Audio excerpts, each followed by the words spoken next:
It's about time that I told you what my favorite books that I read this year are. This is my 2025 top 10.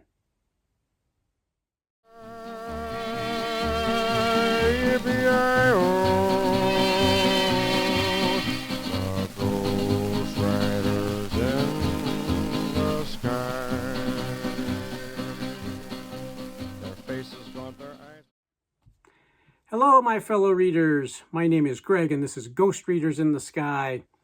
I'm here today with a look at my favorite books that I read this past year, 2025. And I'm going to count them down from number 10 to number 1, just like Casey Kasem used to do. Those of you who know what that reference is must be old like me. At number 10, a Western written by the author B.M. Bauer. She wrote a number of books. This one was published in 1906. It's called Chip of the Flying U. This was just the second book by B.M. Bauer that I've read, but she is an author who I really enjoy. And I thought this book had the right mix of romance and camaraderie and misunderstandings, plus stampedes and runaway horses and all those things that Westerns ought to be about. That's number 10, B.M. Bauer, Chip of the Flying U. Number 9, Zane Grey, Border Legion from 1916. This was a fascinating book, and it took place in the state of Idaho, which is where I live, set over on the other side, the far eastern side of the state. But a really fascinating look at outlaw gangs. That's what the Border Legion is. They are an outlaw gang who do outlaw things in outlaw ways. There's a couple who has a fight early on. The female member of the couple runs away and gets involved with the Border Legion. And then there's a gold strike in Idaho, and it's the first one that's been there, and so we see a lot of the gold camp and what's going on there. Really nice. It's good writing, good plot, interesting view, especially into the mining camp. And I thought this was a really fine book. At number 8, Elmore Leonard, Hombre. Came out in 1961. About a stagecoach that gets robbed and the people on it and how they work together and against each other to try to recover what was stolen and get back to town. Really, really good book. Well done.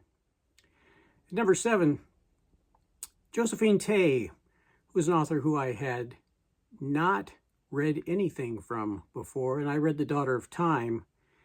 So this is one of her Alan Grant mysteries. And in this one, he is stuck in a hospital bed recovering from an injury. And he spends the time trying to solve the case of the princes in the tower. So this was written well before the remains of Richard III were found in Leicester. Really fascinating the way he pieces it together, the way he gets help from various books and archives, and just a really fun novel. And the crime happened way back in the way back. I mean, we're talking Richard III. That's a long dang time ago. At number 6, Max Brand, Destry Rides Again, written in 1930. So Destry is our hero. He gets set up and sent off to prison, and he comes back a broken man, and it's his the story's about him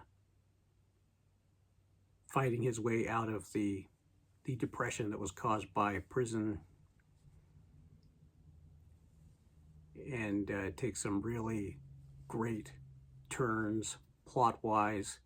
At number 5, Muriel Spark, Girls of Slender Means, about girls in a boarding school or a boarding house, rather, in London, right at the end of the Second World War. We see a bunch of independent women who have come in from rural places primarily to find jobs in the city. They are away from their families, from their fathers, or from other influences. They are all single women, most of them young, a few older spinsters. And it's definitely a character-driven, much more of a psychological novel than a plot. There is a plot, and it's a good plot. It's really, the plot is there as a framing for understanding these various women, these girls of slender means.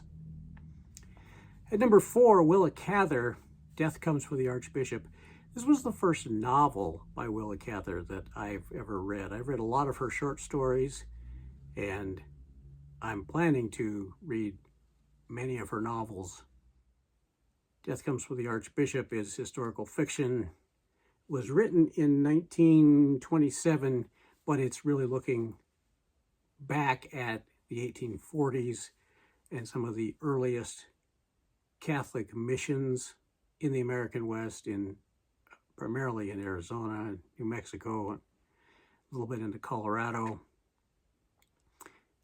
Soon after the Spanish-American War ended and the U.S. claimed a lot of that territory as American, and the Mexican government was pushed out. So there's political intrigue. There are the priests themselves who are trying to figure out how to work with primarily the native people, the Navajo, the Hopi, the Zuni. Really nice look at Native American culture. A really nice look at the Catholic missions, and probably the better parts of the Catholic missions than some of the other stories that you know happened. At number 3, you knew this name would arise sometime. It's Robert Louis Stevenson, Master of Ballantrae. Master of Ballantrae has a lot of that. It has pirates, and it has sea voyages from Scotland and England across to the Americas and Canada, and encounters with Native Americans. And it's wide-ranging. It definitely is a big travel book, but it's really at the core two brothers who are fighting over land and money and titles and a woman and whatever else you can think of that brothers might fight over. They fight over it. At number 2, Jack London, Burning Daylight. This is another of his Klondike novels, although only about the first half of it takes place in the Klondike. And in that way, it's different from Call of the Wild or White Fang in that it actually focuses on humans, not canines. But it's about a man who's up in the Yukon doing the trapping and prospecting and all those Yukon things.